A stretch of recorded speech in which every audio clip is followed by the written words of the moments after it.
Oh, aleluia. Glória. Glória a Deus. Oh, glória a Jesus. Aleluia. Oranagassu yadaramashana kandara remanakala shandaragasso remintri kamanchubebe remaya sabria kalasai. Aleluia.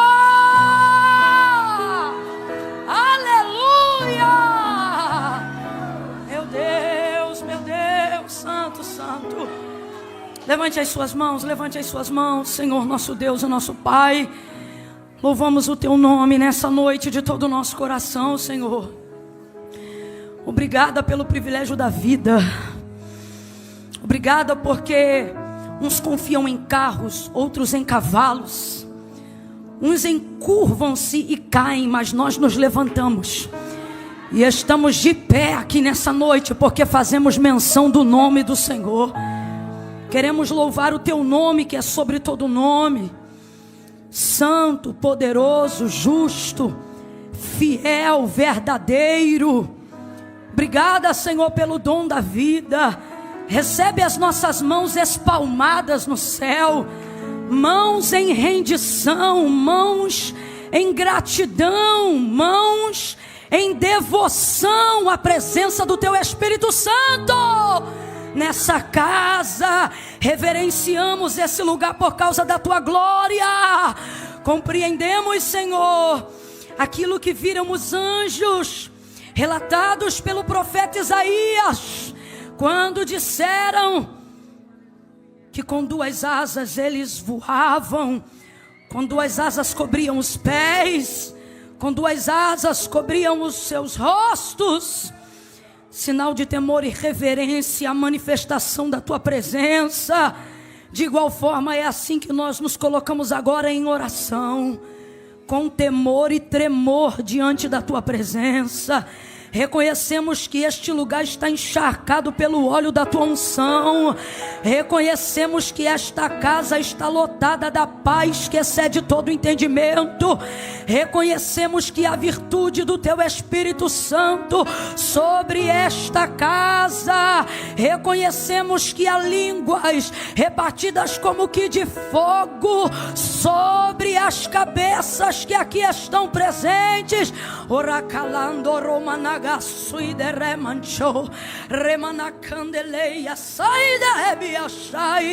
recebe a nossa devoção, recebe a nossa alegria, a nossa gratidão pelo privilégio do qual reconhecemos que é por causa de Ti que chegamos até aqui. Quantas lutas nessa semana, quantos vales, quantos desafios, quantas setas quebradas nos ares, quantas coisas o Senhor tirou do nosso caminho, quantos livramentos dos laços de morte o Senhor partiu, porque ao Senhor pertence os livramentos dos laços de morte, e não tem guardado somente a nós, mas tem guardado a nossa casa. Obrigada porque a cova está sendo fechada nesta noite na América e no Brasil também. A nossa família não vai conhecer o luto este ano de 2024. Seremos benditos ao entrar e benditos ao sair. Por isso receba o nosso reconhecimento.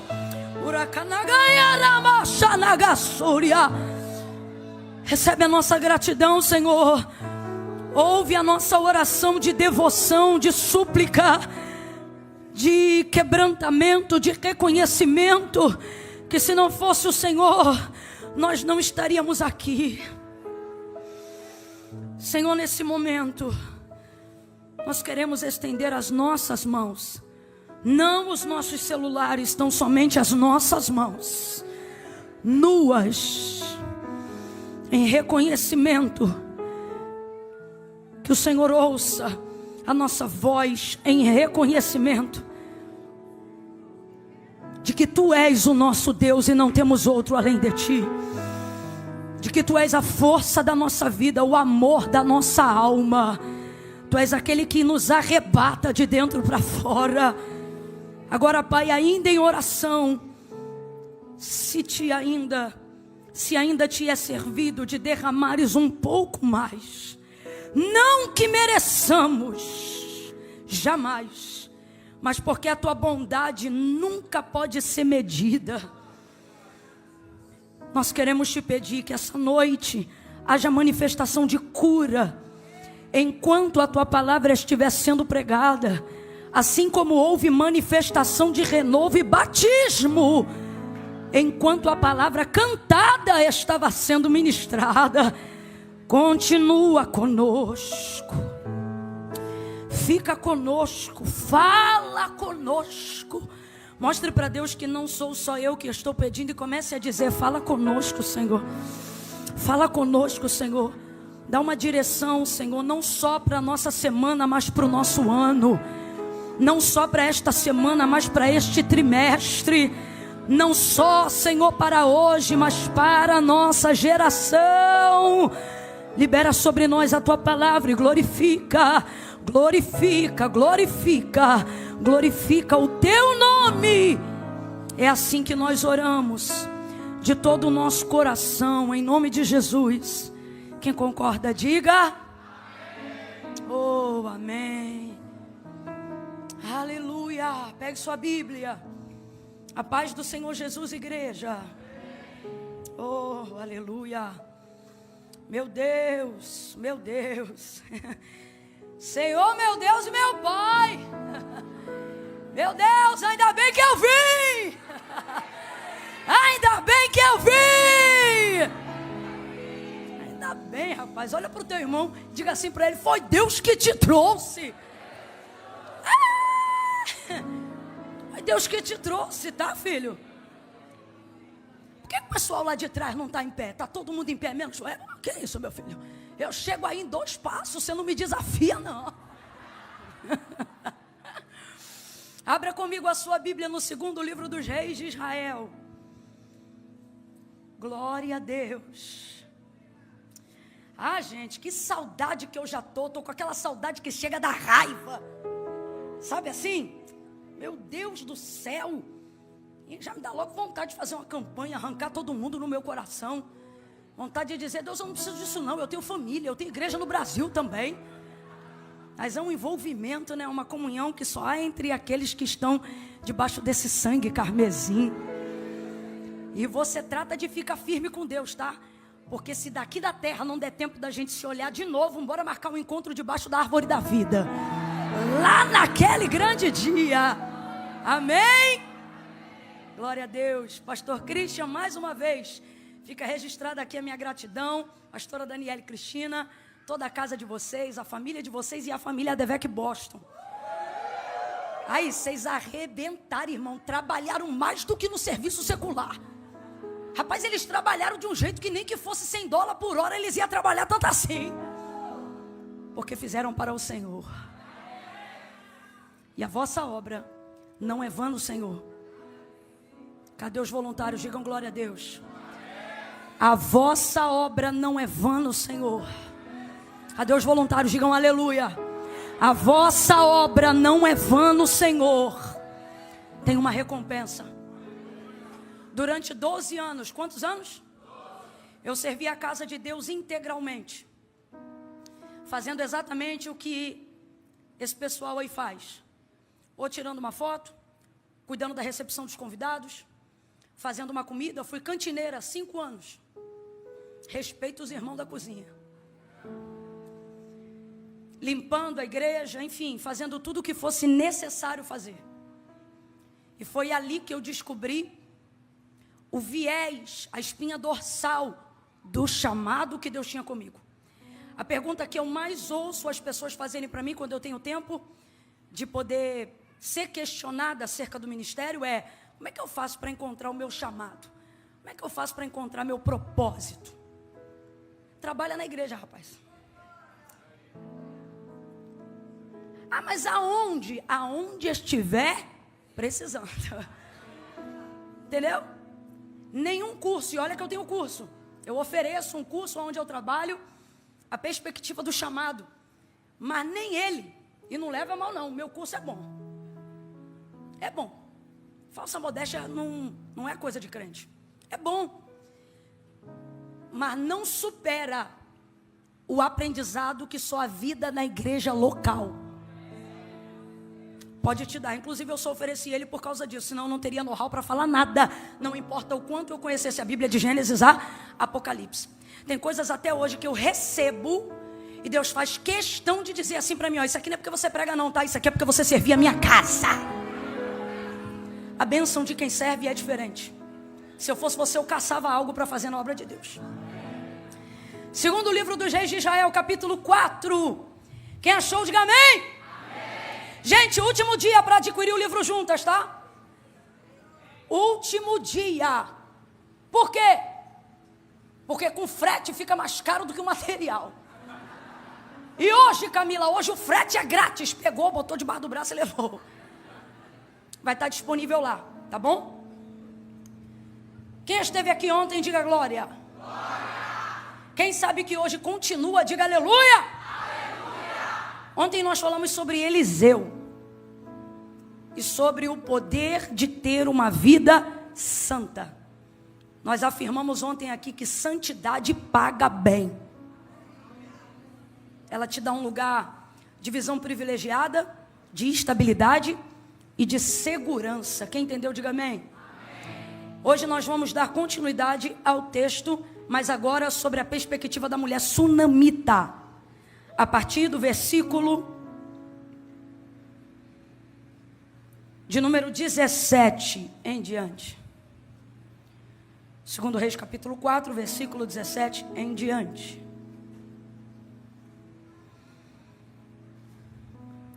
Posso ler? Mas a mulher concebeu e deu à luz a um filho no tempo determinado, no ano seguinte.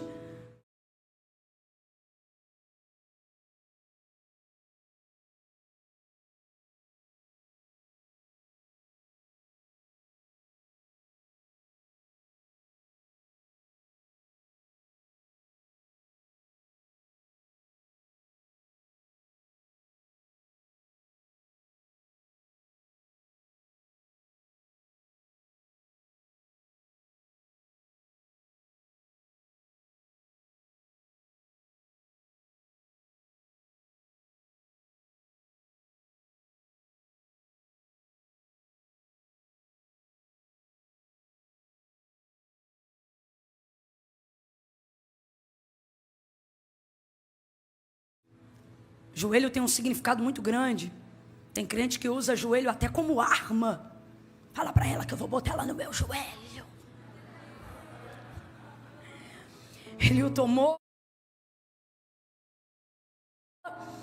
até o meio-dia e então o menino morreu. O que aconteceu com o menino, gente? Subiu ela e o deitou sobre a cama do homem de Deus, fechou a porta e saiu. Chamou seu marido e ele disse: manda-me um dos moços e uma das jumentas, para que eu corra. Eu quero que você grite após mim e diga: corra! Corra. Isso, para que eu? Corra. Para que eu? Corra. Corra o homem de Deus e volte. E ele perguntou a mulher dele, né? Ele perguntou: por que vais a ele hoje? Se não é lua nova nem sábado. E ela disse: tudo vai bem. Então ela albardou a jumenta. Quem sabe o que é albardar? Albardou, quem sabe? A maioria não sabe. É isso aí, selar, preparar, entendeu? Então ela preparou a jumenta e disse ao seu moço: guia, anda e não te detenhas no teu caminhar, senão somente quando eu te disser. Versículo 36. É o último. E eu termino para você parar de murmurar mentalmente.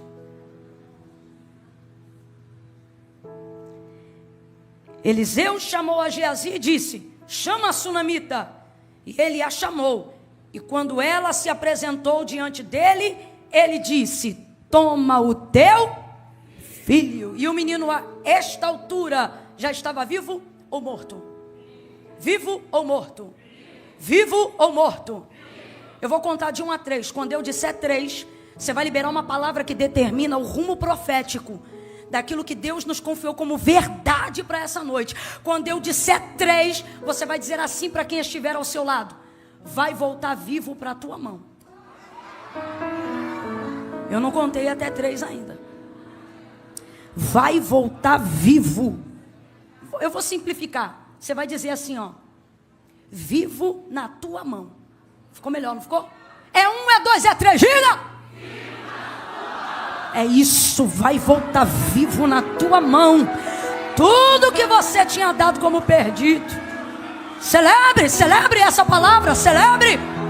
Reaja diante dessa palavra, vai voltar para a tua mão. Não quero você tímido hoje não, que até oferta de gratidão eu vi que deram pela tua vida, tá? Não me faz ir lá dentro e catar a oferta que deram para você não. Senta dando glória a Deus aí. Oh, glória! Glória a Deus! Glória a Deus! O senhor é o pastor que é amigo do meu esposo? Não? É o outro? Mais ou menos é o que? É adversário? Eu te pego lá na saída. É que eu vou pedir uma gentileza. Como eu não posso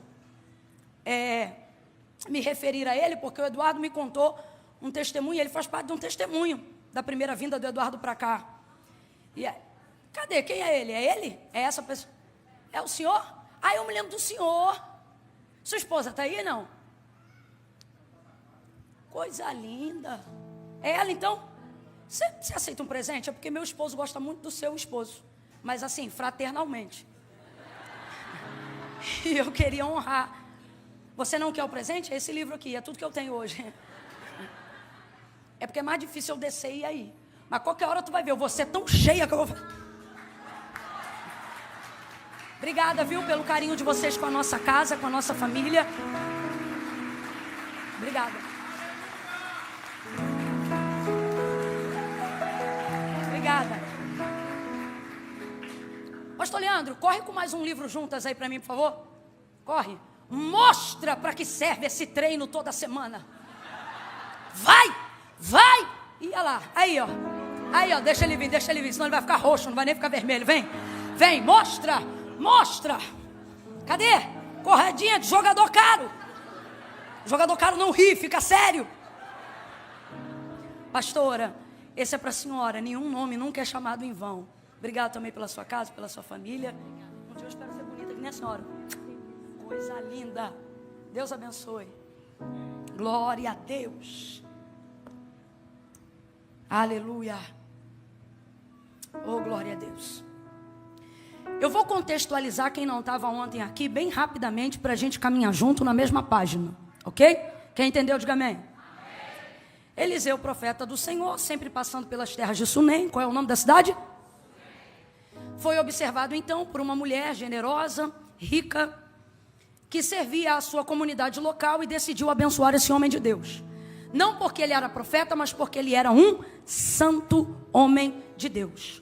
Provando para a gente que o caráter sustenta muito mais a bênção do que o dom. O dom é passageiro, mas a bênção que é adquirida pelo caráter cristão, ela é permanente.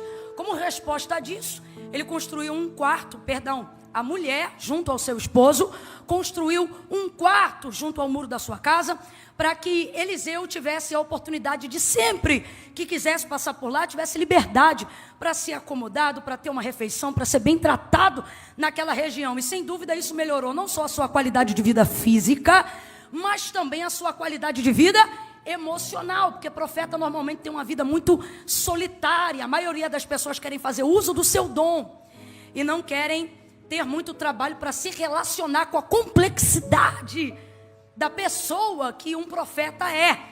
Mas graças a Deus essa família foi uma família muito feliz na comunhão que desenvolveu com Eliseu. Tendo em vista que já se passava algum tempo e o profeta Eliseu foi abundantemente abençoado por essa casa, por essa mulher, pelo esposo dela, ele disse para o moço que andava com ele, o Geazi, Ele disse: Geazi, essa moça tem nos tratado com muito zelo, ela tem nos tratado com muita abnegação. Vá ela e pergunte se há algo que possa ser feito para que nós venhamos reconhecer essa honra, abençoá-la.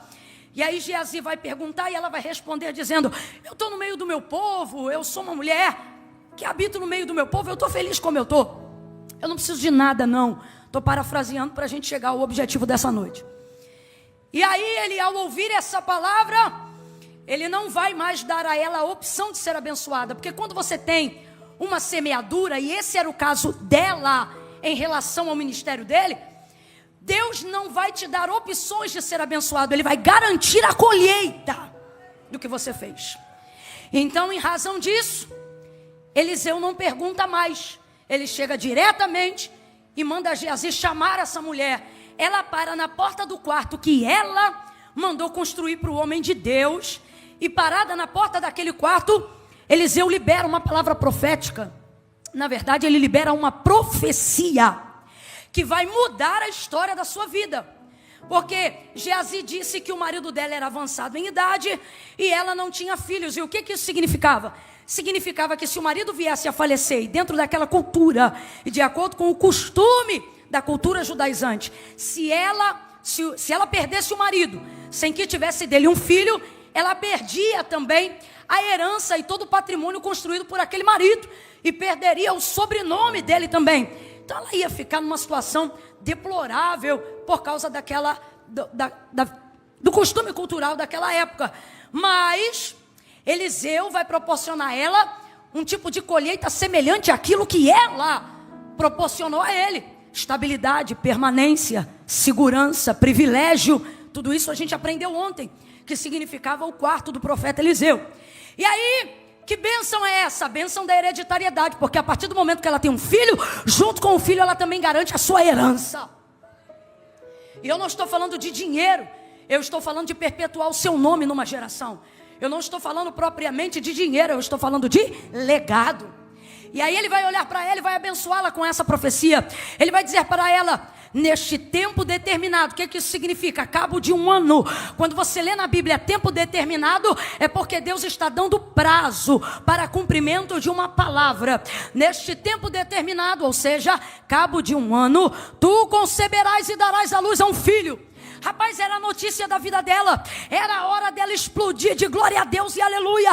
Era a hora dela dizer: o meu milagre chegou. Mas não, ela vai ficar triste, ela vai ficar chateada, ela vai reagir com negatividade. Ela vai dizer assim: não, meu Senhor, homem de Deus, não mintas a tua serva. E aí a gente aprendeu ontem que ela estava traumatizada com o sobrenatural, com o ministério profético. Por isso ela não se relacionava com o profético e reconhecia o caráter dele, mas não se relacionava com o dom dele, mesmo ele sendo o profeta mais conhecido de Israel. Porém ela viu que ele não era um mentiroso, porque ela vai reagir dizendo assim: não, meu Senhor, homem de Deus, não mintas a tua serva. Mas ele não mentiu. Cabo de um ano, o texto dá continuidade e diz assim: e no tempo determinado, ou seja, cabo de um ano, a palavra se cumpriu e a mulher concebeu e deu à luz a um filho. Ela criou esse menino. E quando ele está ali dos 10 anos até o limite dos 13, a gente não pode afirmar qual é a idade, mas a gente pode deduzir que está entre os 10 e os 12, para ser mais precisa. Por quê? Porque mais novo não podia sair com o pai para ir para o campo. Então, para ter ido com o pai para o campo, ele teria que estar nessa faixa etária de idade, porque isso também é um costume da cultura judaizante. Então, o que a gente está falando aqui? A gente está falando de anos de relacionamento, de uma família com uma palavra profética, com um homem de Deus, uma casa que já está há anos fundamentada na palavra, uma casa que tem liberdade e trânsito profético. Eliseu agora, quando chega naquela casa, ele não pede permissão para entrar, ele tem um nível de independência dado pelos próprios anfitriões da casa, e eles agora vivem debaixo do cumprimento de palavras que foram ditas.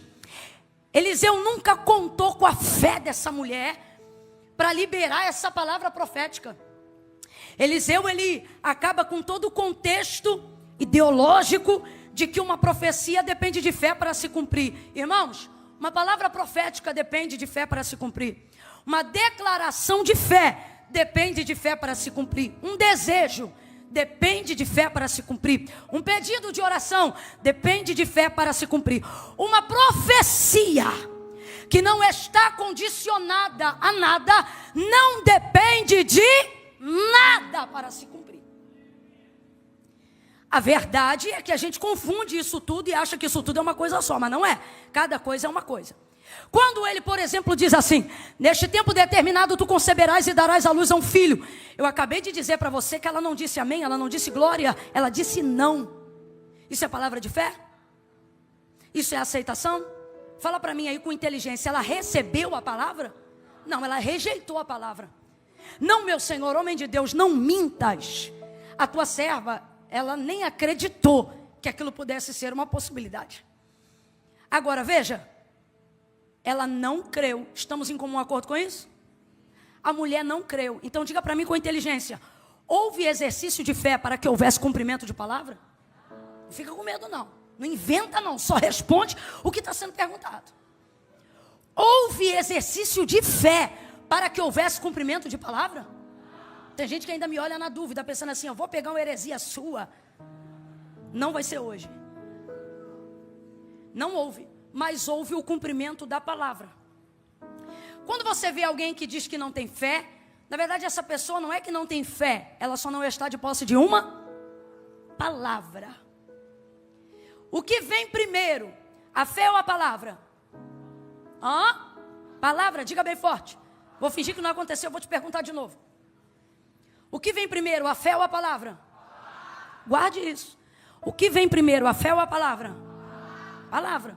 É necessário que todo aquele que se aproxima de Deus creia que Ele existe e que Ele é galardoador daqueles que o buscam. Mas quem é Deus senão a manifestação da sua palavra? Então a palavra do Senhor vai dizer que a fé vem pelo e o ouvir dá. Então não é a fé que gera a palavra, é a palavra que gera a. Então o que é fé? A capacidade de sacar aquilo que a palavra deposita. Então primeiro você precisa ter palavra. E em cima daquela palavra você vai gerar uma fé genuína. Agora, fé não é sentimento. Fé é a capacidade que você tem de obedecer uma palavra mesmo quando você não sente. Isso é fé. Fé não é se arrepiar num culto. Fé não é dar glória a Deus num culto. Fé é obedecer algo tão somente porque é a palavra de Deus. Sem arrepio, sem choro, sem frufru.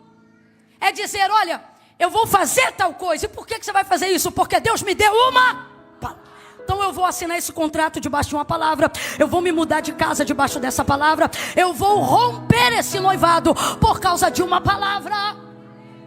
Agora, nós não estamos falando de uma palavra de homens. Não estamos falando de uma declaração de fé.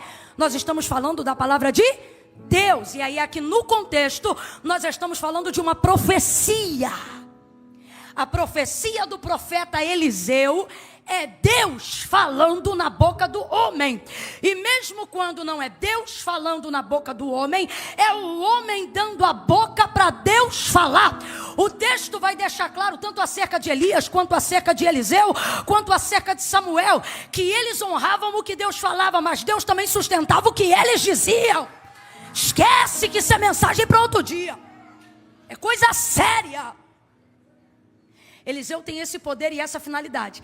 A palavra que sai da boca de Eliseu, no contexto que nós lemos, mulher, neste tempo determinado tu conceberás e darás à luz a um filho. Está condicionado à obediência? Tá, gente? Está condicionado a qualquer outra coisa? Não, ele não está dizendo se você ouvir, se você atender, se você obedecer. Não, o que ele está dizendo é, filha, daqui a 1 ano, você vai ser mãe. E ela creu. Vamos lá de novo, não tenha medo. Ela creu, mas cumpriu ou não cumpriu? Porque isso é uma profecia. O que isso significa? Significa que é a palavra de Deus pura e simplesmente. A palavra de Deus se cumpre. O texto diz que ela não volta vazia. Ela vai e faz aquilo que lhe apraz. Camila, então por que tem palavra que liberaram sobre a minha vida e que não se cumpriu? Se ela está condicionada a alguma obediência, faça a sua parte e ela se cumprirá. Deus também liberou palavras condicionadas à obediência. Ele disse a Moisés diante do Ebal e do Gerizim: ensina ao meu povo que se eles ouvirem, se eles atenderem, se eles obedecerem, olha, se, os mandamentos que eu, o Senhor, ordeno hoje no meio de vós, eu farei. Veja, o eu farei só vem depois do se. Então são promessas condicionadas à obediência. Agora, o que eu estou falando? Estou falando de uma profecia direta. Vamos falar mais rasgado, que é para todo mundo entender, para Jesus sarar o coração de alguém aqui nessa noite, que está achando que qualquer um que profetiza é profeta, mas não é profeta. É gente que diz assim, ó: tal dia, conta tal dia, e vai acontecer tal coisa. Rapaz, tu contou tal dia, e não aconteceu tal coisa. Se tu for bater na porta do profeta e perguntar para ele: olha só, profeta, o senhor falou naquele dia que tal dia ia acontecer tal coisa, e no tal dia não aconteceu tal coisa. Normalmente ele vai dizer assim: mas também você não creu. Aí eu olho para aqui e vejo que esta mulher não tem fé declarada para receber o que Eliseu profetiza, mas ela recebeu. Então a pergunta diante de uma profecia que não se cumpre e que não está condicionada a nenhuma condição, a pergunta então é: sou eu que não tenho fé para receber? Ou é quem disse que não tinha autoridade para profetizar? Porque no caso de Eliseu, ele não conta com a fé que a mulher coloca nele. Ele conta com a fé, o relacionamento que ele tem em Deus. E isto foi o suficiente, gente. Pare de monitorar a sua fé baseado no que os outros sentem quando você recebe de Deus uma palavra. O seu aferidor de fé, de energia, de motivação não pode estar em como o outro reage diante de uma palavra que você recebeu, ou de uma palavra que você tem autoridade para liberar. Deus está nos dizendo aqui: aquilo que eu vou fazer não depende do quanto os outros acreditam em você, depende do quanto você acredita em mim. Isso garantirá o seu milagre. Todavia ela não creu, todavia a palavra se cumpriu, porque é uma profecia diretiva. Então aos profetas nessa noite, quando abrirem a boca para dizer: assim diz o Senhor, tenham certeza que é o Senhor que está dizendo, para que depois alguém não volte aqui e te envergonhe. Cumpriu e desenvolveu-se um relacionamento com aquela família. Eliseu viu este menino crescer, e este menino é um milagre. Irmãos, aquilo que a palavra de Deus manifesta, ela manifesta para fazer o que os homens naturais não podem fazer. Então a vida desse menino é um milagre. Completa aí para a gente caminhar junto. A vida desse menino é um? Esse menino é uma promessa que se... uma promessa. Eu não sei qual era o nome dele, mas ele também podia ter um codinome. Ele podia estar andando por aí e alguém perguntar: qual é o nome do teu filho? E ela poderia dizer: cumprimento de promessa. Qual é o nome do teu filho? Palavra de Deus. Ele é a realização, ele é a materialização daquilo que Deus me disse que faria. Ele é o cumprimento da fidelidade de Deus em relação à minha pessoa. Ele é Deus dizendo: eu sou poderoso para fazer. Esse menino representa tudo isso. Quando ele chega nessa fase dessa idade aí, vai sair com o pai para o campo. Aquela coisa de criança, né? De querer ir trabalhar, querer ver o trabalho do pai, etc. Enfim, vai sair com o pai e volta gemendo de dor. Ai! Tem ponto de exclamação no texto. O menino gritava: ai, a minha cabeça! Ai, a minha cabeça! Ai, a minha cabeça! E aí o pai, pensando que se tratava, não sei, de alguma bobeira, alguma dor, quem sabe até uma birra, chamou um dos seus empregados e disse: leva o menino para sua mãe. Pegou o menino e levou para a mãe dele. Quando o menino chega em casa, ela vai recebê-lo. Só que a Bíblia trabalha com síntese. Ela sintetiza. Então, tem coisa que acontece nesse período que a Bíblia não conta, porque não dá tempo de contar. Mas não é difícil da gente conjecturar, e eu vou explicar por quê. Você que tem filho, teu menino chega em casa, gritando, rapaz, de dor. Ai, a minha cabeça, ai, a minha cabeça. Primeira coisa que você vai fazer, seja pai, seja mãe, você vai direto na cabeça do moleque. Sim ou não? Você vai lá, vai abrir, parece até que está catando piolho, começa a abrir ponto a ponto. Está doendo aonde? E ele gritando, ai, a minha cabeça, ai, a minha cabeça. E se você for um pouco mais gentil, como é a minha mãe, você vai dizer, se você não parar de chorar, eu não vou entender. Para de chorar, porque está doendo. Aonde está doendo? Caiu, o que houve? E o moleque só gritando, ai, a minha cabeça, ai, a minha cabeça. E a mãe vai perceber que vai perder o filho, porque mãe sabe. Mãe sabe, irmão. A mãe tem 3 níveis quando ela entra numa emergência com uma criança. Ela entra e tem o nível da triagem, né? A triagem. O nível de dor, dá para esperar? Dá. Ela vai preencher formulário, ela vai sentar, ela vai esperar, ela conhece o filho, ela sabe que dá para esperar. Dá para esperar na recepção do hospital, mas dá para esperar. Tem o segundo nível. O nível do dá para esperar, mas não vou esperar sentado. O menino senta e a mãe está de pé. E ela quer saber, o médico já veio? Já, ela está percebendo que não está bom. E tem o terceiro e último nível. A mãe que percebe que o filho está desfalecendo. Dá um formulário para essa mãe preencher. A mãe do terceiro nível. Manda ela sentar na recepção. Irmão, ela pode ficar passiva de ser presa, custódia, depois da internação que ela conseguir. Porque enquanto ela não conseguir colocar o filho dela diante de um médico, meu irmão, pro plantão ter paz, eles vão atender essa mãe, porque mãe sabe quando o filho está indo embora. Essa mulher já tentou meio que de tudo, ela está tentando descobrir o que está acontecendo com o filho dela, só que não dá jeito, nada resolve.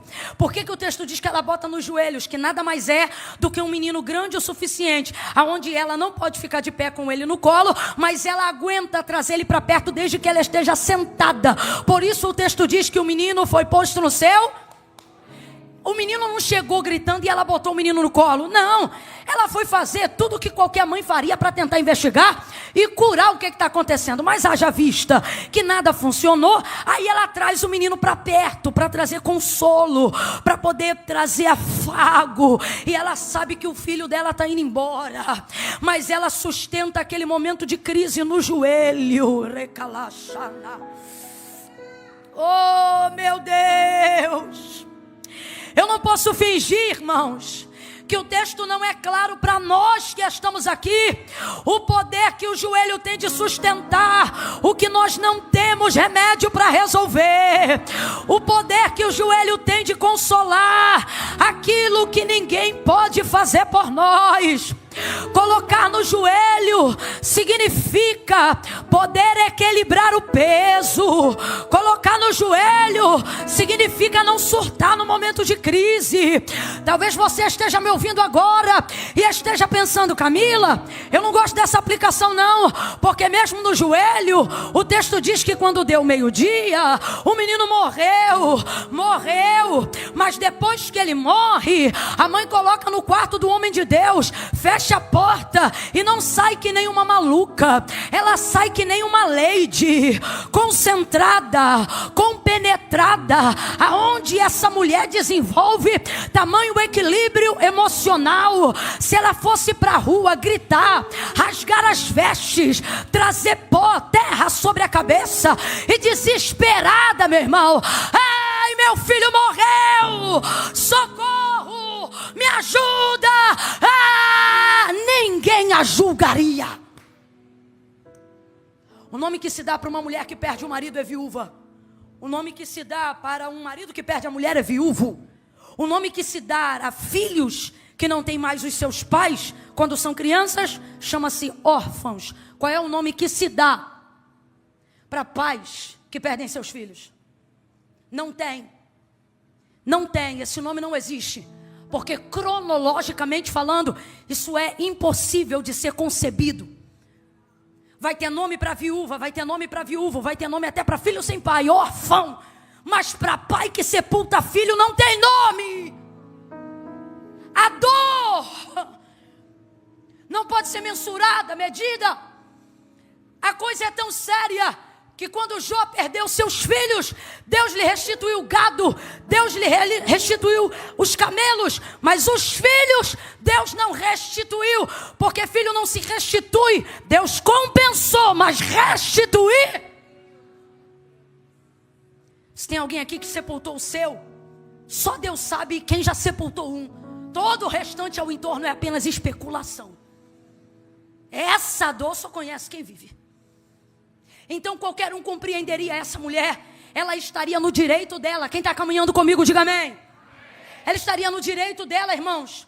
Mas essa mulher vai desenvolver um nível de equilíbrio que chega a um olhar natural a beirar a frieza. Ela sustenta o menino. E talvez você diga, não adiantou nada, no final o menino morreu.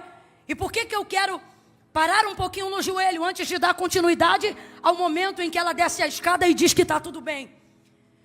Porque às vezes a impressão que você tem é que você está orando há anos por uma causa que você não tem condições de resolver, pela alma de alguém que você ora e não se salva, por uma porta que você deseja que se abra, mais do que isso, que você precisa que seja aberta e não se abre, por uma libertação que você mesmo quer alcançar na sua vida, a ponto de que nunca mais aquilo seja uma área de tentação na sua vida. Mas se você não orar, você não rompe. E você diz, eu não entendo. Eu tenho procurado equilibrar no joelho, eu tenho procurado trazer para o joelho, mas o dinheiro não vem, o documento não vem, a porta não se abre. Porque veja, quando a oração, e é isso que eu quero dizer, não resolve para você, é porque ela está resolvendo algo em você. Ocorre que esta mulher não teve a ressurreição do filho no joelho, mas foi através do tempo que ela o segurou no joelho, que ela arquitetava o que ela ia fazer, que ela desenvolvia o equilíbrio do que ela estava planejando. Enquanto o moleque chorava no joelho, ela pensava, eu vou subir o quarto, eu vou trancar o menino lá, eu não vou contar a ninguém, eu vou descer e eu vou caçar o homem de Deus no Carmelo, porque se ele deu a palavra para o meu filho viver, ele também pode dar a palavra para o meu filho ressuscitar. Porque se a palavra foi Deus que deu, Deus é poderoso para manifestar a sua palavra. Se Deus foi fiel para cumprir até o que eu não acreditei, imagina o que ele vai fazer comigo crendo. A mulher planeja tudo enquanto ela deixa o menino no joelho. E Deus me trouxe aqui para dizer declaradamente a você: pare com essa ideia de que não adianta orar só porque a oração não trouxe a resposta que você queria ter, a porta que você precisava que fosse aberta, o carro que você queria dirigir, o tipo de casamento que você queria ter. Aí você diz, Camila, manter no joelho para quê? Se o joelho não trouxe o resultado que eu queria. Você que pensa, não trouxe o resultado que você queria, mas está trazendo o equilíbrio que você precisa para trazer o resultado. Não, eu vou falar rasgado que é para você entender. Você diz assim, Camila, eu estou orando um maior tempão lá em casa e nada mudou. Deus está dizendo, e você já deveria entender nisso, resposta de oração. Como assim? Não mudou porque eu estou sendo muro de contenção. Se tu não ora, tinha caído. Camila, eu já oro há tanto tempo por X coisa, Y coisa, e isso não se cumpriu. Eu estou orando pela libertação de um filho que é usuário de droga, e o menino não parou de usar droga. E o Senhor está dizendo, realmente ele não parou de usar droga. Inclusive pelo tempo que ele usa, já era para ele ter morrido. Mas só porque você ora, o menino não morreu, o menino está vivo. Inclusive você está respondendo a um processo onde você diz, eu estou respondendo esse processo e as coisas não se resolvem. E Deus está me trazendo aqui hoje para dizer para você, nesse processo, ou você estaria preso aqui, ou você estaria deportado para lá. Mas você não foi preso e nem deportado só porque ainda está orando por esse processo. Deus está falando com alguém aqui. E aí você diz assim, eu estou orando e não está acontecendo nada. Deus diz, às vezes, não acontecer nada é resposta de oração. Porque se tu não estivesse orando, o que já tinha acontecido de desgraça, meu irmão. Olha para quem está do teu lado e diga, coloca no joelho. Fala, não desiste do joelho. Continue orando. Continue orando. Continue orando. Eu vou falar como Deus está mandando. Você ainda não ficou maluca porque está orando. Tu ainda não surtou porque está orando. Tu não cometeu suicídio porque está orando. E Deus é camalagai. Ore. Bota no joelho. A Camila, eu estou orando e minha saúde não melhora. Não melhora, mas também não infarta. Porque está orando. Aí você pensa, não está acontecendo nada. Deus me trouxe hoje aqui para dizer. É porque tu está orando. Porque se tu não estivesse orando, tu não sabe o que tinha acontecido. Ela botou, quando deu meio-dia o menino morreu. Mas foi esse o tempo que ela teve para organizar os pensamentos dela. Porque, irmão, isso aqui que ela fez não se faz com o emocional ativado. Isso aqui que ela fez só se é capaz de fazer se o espiritual estiver posicionado. Estou sentindo uma graça de Deus tão grande aqui. Deus está dizendo, você vai descobrir capacidade, força, equilíbrio que eu depositei em você quando você ativar o teu espiritual. Ativa o teu espiritual. O teu espiritual vai traçar destinos, vai traçar saídas. Pastor Cristian, Deus está me dando uma visão aberta. Eu estou vendo um monte de cálculo, é cálculo matemático mesmo. E eu digo, Deus, o que significa isso? E Ele me diz, eu vou no espiritual te dar ideias, contas, gráficos.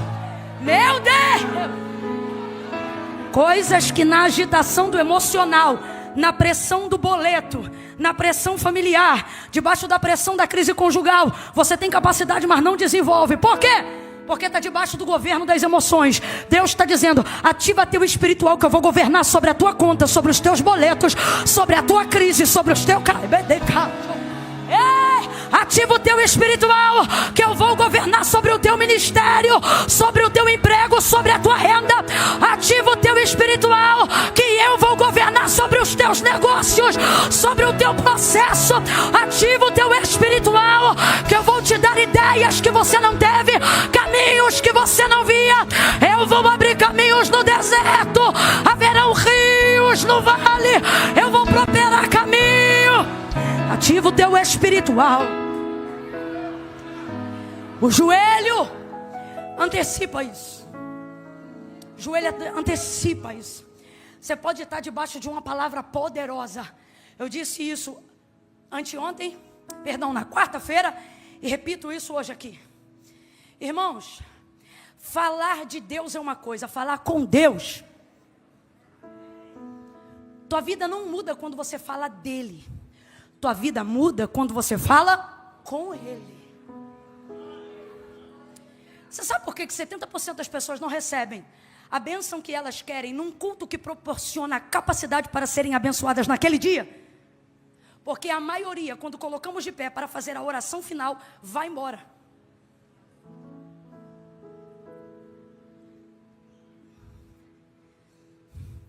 Eu posso pregar e almas se converterem diariamente. Isso não vai mudar a realidade da minha vida. Porque não é sobre o que você faz quando você me ouve. Isso é bom para você. É sobre o que eu faço, não quando eu estou pregando, mas quando Deus está me ouvindo.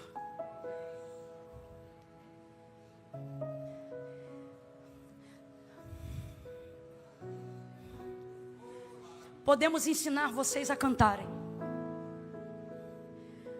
Podemos ensinar vocês a pregarem. Só tem uma coisa que não se ensina se não tiver relacionamento com Deus. É o tipo de coisa que você só pode aprender por testemunho. Se eu não me engano, é da região de vocês, Mude. E ele dizia: podemos ter uma igreja que canta, podemos ter uma igreja que prega, mas se não tivermos uma igreja que ora, não teremos a presença de Deus na igreja. Não é isso? Esse nível de ansiedade que você desenvolveu de um tempo para cá não tem a ver com a quantidade de remédios que você precisa tomar. Tem a ver com a diminuição do tempo que você não dá mais para Deus. E eu não estou querendo espiritualizar, não. Mas também não posso, irmãos, racionalizar o que ainda é espiritual. E a verdade é que está rolando um medo velado da gente ser taxado como idiota na internet. Por causa de toda a questão científica que está em torno da nossa mente. E eu sou totalmente pró-ciência. Inclusive, uma das assinaturas que eu gostava de utilizar no meu e-mail quando trabalhava fora era a que dizia: um pouco de ciência nos afasta de Deus, muito nos aproxima. Mas a verdade é que não estamos dando mais o tempo de maturação que as coisas precisam ter no joelho. O grupo de WhatsApp fica sabendo primeiro. O Instagram fica sabendo primeiro. O Facebook fica sabendo primeiro. Você envia mais rápido por e-mail do que é capaz de dobrar os joelhos. A mensagem de texto sai primeiro. Você fala com todo mundo primeiro para depois falar com Deus. Não há mais tempo. Você quer ver uma coisa que me incomoda pessoalmente? Perceber a pressa com que as pessoas falam com Deus.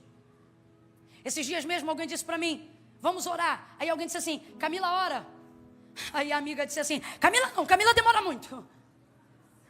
E ela não falou errado, é verdade. Mas é porque eu tenho pavor de ter a sensação que eu estou falando com Deus como quem fala com o vizinho. E realmente, às vezes não dá tempo de orar todo o tempo que a gente gostaria, mas tem que ter um tempo onde você fala com Deus sem pressa. E não adianta esse tempo do joelho. Segunda coisa, por que o tempo do joelho já não é mais tão demorado quanto deveria ser? Porque procuramos respostas e não relacionamento. Então eu ajoelho para falar o que eu quero. Quando Deus fala, eu já estou andando. E eu quero que você entenda que este tempo organiza os pensamentos, mesmo quando não dar as soluções que você precisa. Davi salmodiava ao Senhor e ele dizia assim: tu és aquele que organiza os meus pensamentos. E se eu te disser que mais de 90% das crises que você está passando não é por não ter recurso para resolver, é por não ter os pensamentos em ordem para administrar. E você pensa que o tempo de oração vai roubar o tempo da sua administração, quando na verdade é o tempo de oração que vai aprimorar a sua capacidade administrativa. Ative o espiritual. E Deus vai te ajudar e vai colocar em ordem o que você precisa. Eu vou profetizar como o Senhor está me dando ordem nessa noite. Deus vai te dar a frieza que você precisa. Que isso, Camila, eu não recebo isso não. Receba, porque o Senhor está dizendo: você não será uma mulher desgovernada, você não será um homem surtado, você será uma pessoa aonde alguém vorazmente vai estar gritando, esbravejando, se rasgando, e você vai manter na classe, vai manter na elegância. Alguém vai dizer: fulano é fria, mas quem tiver o Espírito de Deus vai dizer: fulano é equilibrado, fulano está debaixo de uma direção. Rapaz, ela sai dali, pega o moleque no colo, sobe as escadas no silêncio. Cara, essa mulher é estranha. E é assim que a gente sente quando percebe à nossa volta gente que tem capacidade de se controlar nas situações mais loucas da vida. É gente que olha pra gente e diz: como é que tu aguenta? Como é que você está passando por isso? Por que tu não deu na cara dela? Por que tu não... Sabe, a pessoa não consegue entender como é que você consegue ter o controle numa crise dessa. Rapaz, ela pegou o moleque no colo, subiu na escada, abriu o quarto do homem de Deus, esticou o menino lá na cama, saiu, fechou a porta. Isso aqui é maravilhoso. Ela fez questão de manter o problema entre Deus e ela.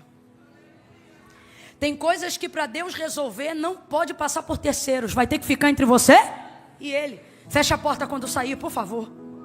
Ela fechou a porta, desceu as escadas. E ela sabia onde o homem de Deus estava. Ela sabia, gente, não tem Instagram, não tem WhatsApp, não tem nada disso não. Sabia porque tinha vida, relacionamento fraterno com o homem que tinha a palavra de Deus. Todas as vezes que você tiver relacionamento com a palavra de Deus, você terá todo o equilíbrio e toda a direção que você precisa para resolver qualquer coisa. Desceu na frieza. Desceu. Aí nesse inteirinho, ela pegou o mesmo moço que veio trazer o menino, mandou o marido dar uma ordem para ele de novo. Marido, manda o homem de Deus, o moço para cá. Porque eu vou encontrar o homem de Deus. Aí o marido diz assim, não é lua nova nem sábado, ou seja, não é dia de consultar o profeta, de encontrar o profeta. Por que você vai a ele hoje se não é lua nova nem sábado? Aí ela diz, aí tudo bem. Gente, estava tudo bem. Moleque cadáver no quarto, a mãe dele descendo. Tá tudo bem? Ela diz, tudo vai bem. Vou perguntar de novo, estava tudo bem? Estava tudo bem? Talvez você pense, ela mentiu? Não. O que ela está dizendo é, não vou compartilhar sem primeiro tentar resolver. Tem coisa, gente, cuja vitória está em você não antecipar a informação da desgraça.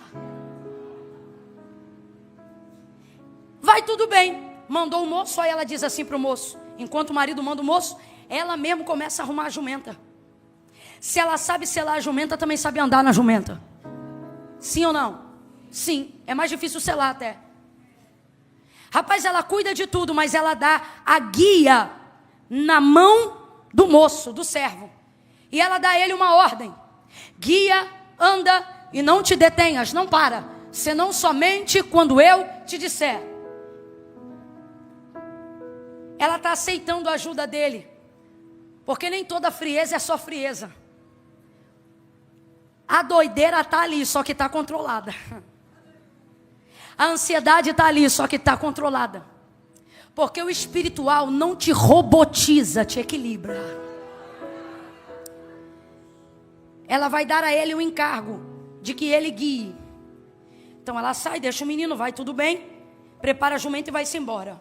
E eu prometo que eu encerro nesse tópico. Quando ela está a caminho, ela deixa claro. Guia, anda e não para, senão quando eu te disser. O que ela está dizendo? Eu preciso de ajuda, eu quero a sua ajuda, mas eu só vou aceitar a sua ajuda debaixo da minha direção. Você guia, mas quem vai dar a direção? O que ela está dizendo? Você leva a jumenta, mas eu digo para onde? Deus me deu uma palavra muito clara para essa noite e para esse tempo da sua vida. Ele me mandou dizer, a jumenta é instrumento de força. Ela vai procurar o homem de Deus num lugar alto. Uma mulher rica teria cavalos árabes ou coisas semelhantes, melhores na sua casa, sim ou não? Cavalo é patrimônio de riqueza desde que o mundo é mundo, irmão. Só que para subir o monte ela não pega, vou falar num termo abrasileirado para todo mundo entender. Ela não pega um manga larga machador. Ela vai pegar uma jumenta. Um animal de força e não de agilidade. Porque para subir a montanha, ela precisa de força.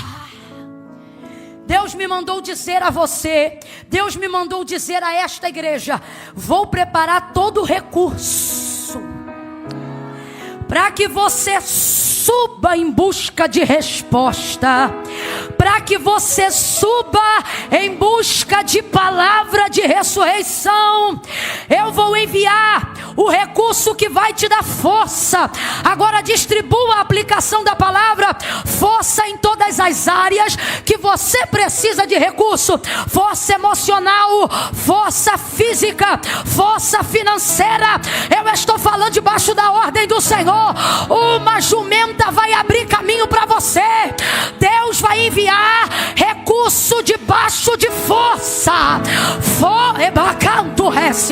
Aquela jumenta vai abrindo um caminho. Ela vai subir uma montanha, e não é uma montanha pequena. Segunda coisa, ela vai ter a jumenta, ela sela a jumenta, mas ela chama um moço para ajudar. Deus está dizendo, eu vou liberar para você pessoas com habilidade. Levanta a mão. Eu vou liberar para você pessoas com habilidade para administrar os recursos que eu vou botar na tua mão. Você não vai precisar precisar se perturbar com o teu próprio dinheiro. Você não vai precisar se perturbar com a tua própria casa. Irmãos, eu estou debaixo de autoridade profética aqui. Você que tem ministério, Deus vai mandar gente para cuidar da tua data, dos teus horários, da tua agenda, da tua finança. Deus já está dizendo: toda vez que eu te der o recurso, vou te dar eu vou te dar o recurso e vou te dar gente com a habilidade para te ajudar, E você vai ver que dá para viver de ministério na América também.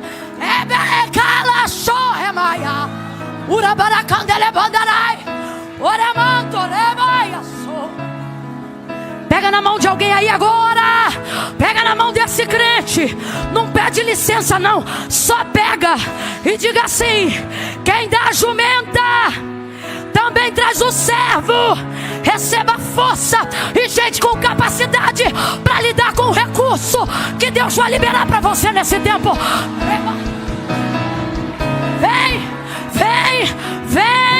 Vem gente aí.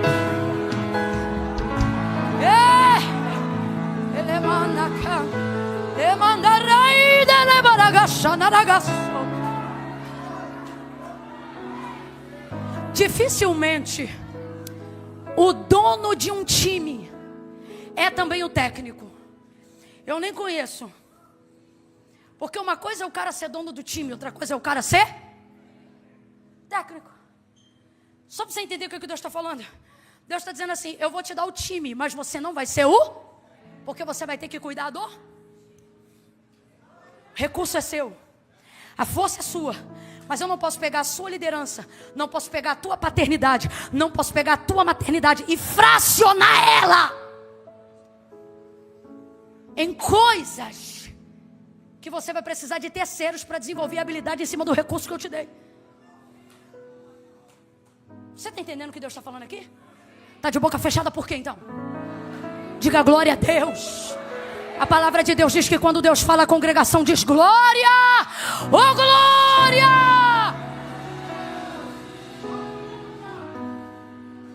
Não vai faltar recurso, não vai faltar força. E enquanto eu prego aqui, Deus diz assim para mim, ó: diga para ele, diga para ela. Não é para você dizer, é Deus falando comigo que está falando com alguém. Diga para ele, diga para ela que eu também dou saúde. E que eu também trago essa saúde por intermédio de médicos que eu apresento. Eu não sei para quem aqui, mas Deus está dizendo: eu cuido da saúde. Eu abro um caminho de cura para o teu filho. É badaia. Eu abro um caminho de cura.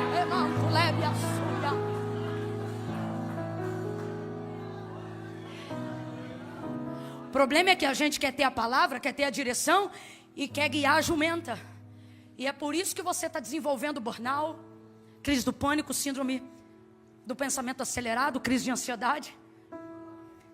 Porque você quer ser, abre aspas, entendedores entenderão, o dono do time e o técnico do time. E Deus me trouxe aqui para te dizer: não te chamei para ser o técnico. O time é teu. A casa é tua. A família é tua. A igreja eu confiei em suas mãos. O ministério eu dei para você. Essa unção te pertence. Você que administra e vai fazer isso debaixo da minha direção. Agora, última parte.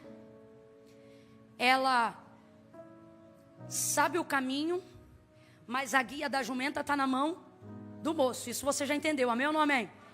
Só que ele guia a jumenta no trote que ela manda. Eu me amarro nessa mulher, rica e poderosa. Ela diz vai, ele vai. Ela diz para, ela diz corre, ele corre. Ela diz mais devagar, ele desacelera. Então veja, ele guia, mas ela dirige, dá a direção. No meio do caminho, ministérios, empresas, famílias são destruídas porque você deixa quem ajudou monopolizar a direção.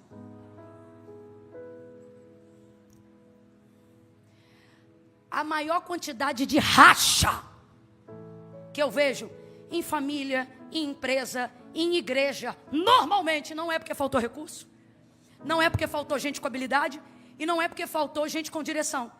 O problema dá quando une as três coisas. O problema é quando o desespero de quem não tinha ninguém começa a receber alguém disposto para ajudar. E aí a pessoa disposta a ajudar começa a achar que porque está pronto para ajudar, também pode decidir aonde vai. E é nessa hora que se tem a força, tem o recurso, mas não chega a tempo onde tem que chegar. Deus está nos dando uma última instrução para essa noite. Para essa noite, virão muitas outras, mas para essa noite. Deus está dizendo: não permita com que a ausência, a carência da necessidade de nunca ter tido ninguém para ajudar, para fortalecer o time, faça com que agora torne você refém dessa ajuda. Porque normalmente é assim que acontece, e eu vou falar bem devagar, que é para ninguém confundir. Normalmente, a pessoa a quem você pede o dinheiro emprestado quer saber para que você quer o dinheiro. Normalmente é assim. E uma vez, é só um exemplo, e uma vez que ela está te dando o dinheiro, ela também tem o poder de decidir de que forma você vai pagar. Mas isso não é o pior. O pior é quando, por você precisar do dinheiro, ela acha que pode determinar tudo o que você vai fazer com o dinheiro que ela te emprestou, como se você não fosse pagar. E você, refém da necessidade, aceita qualquer condição. É por isso que tem agiota rico por aí. Porque a necessidade torna você refém do recurso. Só que Deus está dizendo: quem mandou o recurso fui eu. Então você tem que discernir o meu recurso. Deus vai redobrar teu discernimento nesse trimestre. Eu vou falar de novo. Deus vai redobrar a tua capacidade de discernimento nesse trimestre. Camila, como é que eu vou saber que quem Deus está emparelhando do meu lado, que quem Deus está selando ou preparando os meus recursos, é alguém em quem eu posso confiar, que vai aceitar a minha direção, que vai aceitar o meu comando, que está debaixo da mesma palavra que Deus liberou sobre a minha vida? Deus está dizendo: é aquela pessoa que não vai intervir na direção que Deus te deu. Ela não vai dizer eu dou ordem, ela vai dizer eu estou aqui para acatar teu comando, libera a ordem. O que foi que Deus te falou, pastor? O que foi que Deus te falou, pai? Ô mãe, o que a senhora quer que eu faça? Deus está dizendo: eu não vou botar gente para dividir força com você, eu vou botar do teu lado gente que vai estar debaixo da palavra que eu liberei sobre a tua vida. É a parte mais difícil. É a parte mais difícil. Não se engane, ressuscitar o menino não é o mais difícil. É desenvolver uma estratégia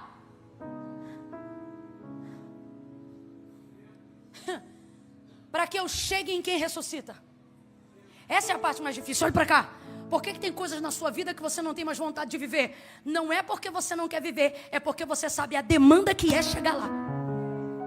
As pessoas pelas quais você vai ter que passar, o nível de empreendimento que você vai ter que desenvolver, o nível de acesso que você vai ter que voltar a dar. E aí você prefere deixar para lá. Ah, deixa morrer, vamos embora enterrar.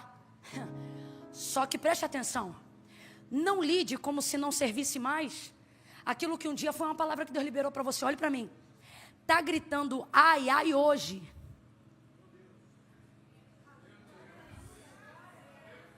Mas ainda é uma promessa cumprida. Ah, Camila, quando eu casei não era assim. Está gritando ai hoje. Mas Deus me trouxe hoje aqui para dizer: foi esse o homem que eu te dei, sim. Ah, Camila, hoje parece goteira, mulher rixosa. É hoje que está gritando ai, minha cabeça. Está dando dor de cabeça hoje, mas eu quero que você traga a lembrança que isso aí, ou esse aí, é o cumprimento de uma palavra que Deus te deu. Está fumando, bebendo, traficando hoje, mas esse aí é o evangelista que Deus falou que ia levantar na tua casa. Deus está dizendo: não se esqueça. Está gritando ai hoje, mas é fruto de palavra. Tudo que te leva à ressurreição disso que te fez parecer que perdeu, vai criar uma demanda que precisa de equilíbrio emocional, que a partir de hoje você vai desenvolver através da oração. oração. Camila, tu não vai me dar uma receita com remédio, não? Vou, e o remédio é? Essa é a tarja preta mais preta que existe. Essa calma qualquer um, irmão. Até o endemoniado fica amarrado. Oração age rápido. Ele encontra o homem de Deus, resumindo a história, porque isso é o que é importante para hoje. O homem desce. Eliseu manda Geazi primeiro, não funciona, mas depois ele desce com ela. Ela vai com Eliseu para casa e Eliseu ressuscita o menino. Você viu a história comigo. Eliseu ressuscita o menino. O menino, quando ela foi buscar ajuda, estava morto. Então, quando Eliseu entra no quarto que ela construiu para ele, ela está dando para ele um menino que estava morto. Mas ele abre a porta depois da ressurreição, pega o menino pela mão e devolve na mão dela. O que o mundo espiritual está dizendo para nós com essa aplicação bíblica? Que tudo que você tiver coragem de segurar, mesmo que morto na sua mão, para que você traga, mesmo que morto diante de Deus, Deus segurará, ainda que morto, na mão dele, para trazer de volta a vida para a sua mão. Só que Deus está dizendo para nós hoje aqui: experimente colocar na minha mão antes de colocar no WhatsApp. Colocar na minha mão antes de colocar na internet. Colocar na minha mão antes de colocar na janta. Coloca primeiro na minha mão. Eliseu ressuscita o menino. Coloca o menino de volta na mão da mulher. Ela recebe o menino vivo. Parece que eu vejo o marido olhando, dizendo: o que houve? E ela dizendo: mais tarde eu te conto. Rapaz, o moleque estava morto e o moleque ressuscitou. Foi para a mão da mulher vivo. Mas Eliseu fez uma coisa da qual eu nunca mais vou esquecer. Quando ele chegou, a primeira coisa que ele fez foi encostar o corpo dele no corpo do rapaz. E agora eu entendo por que o texto diz que ela corria. Por que ela corria? Porque ela sabia que quanto mais tempo passasse, mais o corpo dele esfriaria. A primeira coisa que Eliseu fez quando chegou lá foi aquecer o corpo do menino. Agora eu entendo porque ela correu. Tem que ser rápido, tem que ser depressa.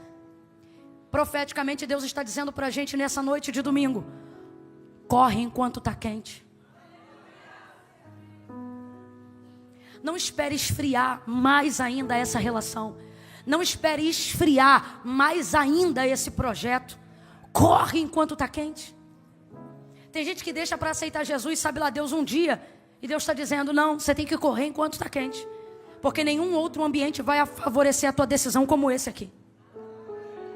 Esse é o ambiente que está debaixo da palavra de Deus. E ele vai favorecer a decisão que você precisa tomar. Eliseu aquece o corpo do menino. E isso me faz entender por que ela corre. Então o menino levanta e espirra 7 vezes. Ele pega o menino pela mão e devolve o menino à sua mãe.